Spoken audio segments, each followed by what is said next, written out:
My grandfather smelled like cedar and old coffee. He didn't say much at family gatherings.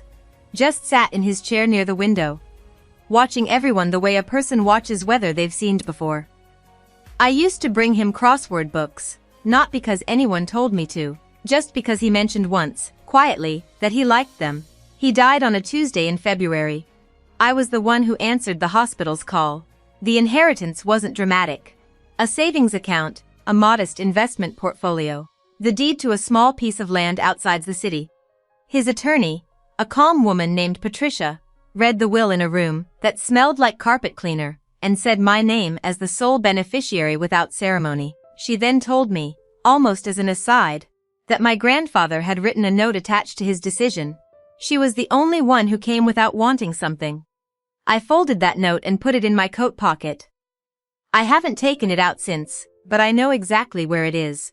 My mother called 3 days after the funeral. She didn't open with a request. She never does.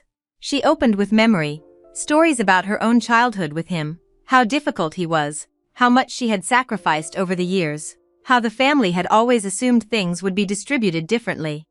She was building something, sentence by sentence. I recognized the architecture. Then came the phrase. Stabilize the family. She needed the funds to cover debts I hadn't known about, to help my cousin get back on his feet, to handle some situation with the house that she couldn't fully explain over the phone. She said it the way people say things they've rehearsed, smooth in the wrong places. I told her I needed time to think. That was my first mistake, apparently. Because time to think translated, in her understanding, to a negotiation that had already begun. The calls escalated in a specific order. My mother first, then my Aunt Renee, then my cousin Derek, who had not spoken to me in roughly 3 years following an argument about something I barely remember. Each conversation had the same emotional shape. I was being selfish. I had changed. Money changes people. Didn't I understand what family meant? I want to be honest here. Part of me absorbed it. There's a version of me that spent 2 weeks genuinely questioning whether I was the cold one, the difficult one, the one who had quietly decided she was better than everyone else. That part of me is real. I'm not writing her out of this. But I also kept returning to that note. The crossword books. The Tuesday hospital call that no one else answered. My mother texted on a Thursday evening. Family meeting. Sunday. Important, I said I'd come. What I didn't say was that I'd already called Patricia. I walked into my mother's living room at 2 in the afternoon. The furniture had been slightly rearranged. Chairs pulled into a loose circle, like a deliberate staging. My mother sat across from the door. Aunt Renee beside her. Derek on the couch. And 2 men I didn't recognize, in suits, with a folder on the coffee table that was already open. The documents were real. I could see my name on them from the doorway.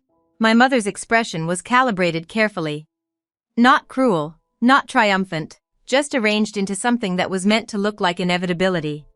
Like I had simply arrived at a conclusion everyone else had already reached. I looked around the room slowly. Then I took out my phone and sent one text. A single word, now. Patricia came through the front door 90 seconds later. She had parked on the street. We had spoken twice that week. She knew the documents they were likely to present, the legal weight they did or didn't carry, and exactly what needed to be said and to whom. She set her own folder on the coffee table without introduction. What followed wasn't loud. Nobody screamed. One of the suited men spoke quietly with Patricia, near the window for several minutes. Then he closed his folder. My mother didn't look at me for the rest of the afternoon.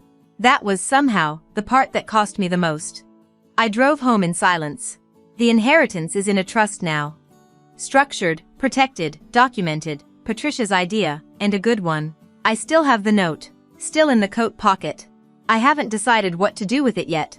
Whether to frame it or bury it or simply let it stay where it is, folded small, in the dark. I don't feel victorious. I feel like someone who finally stopped being the one who answers every call, and isn't sure yet what that makes her.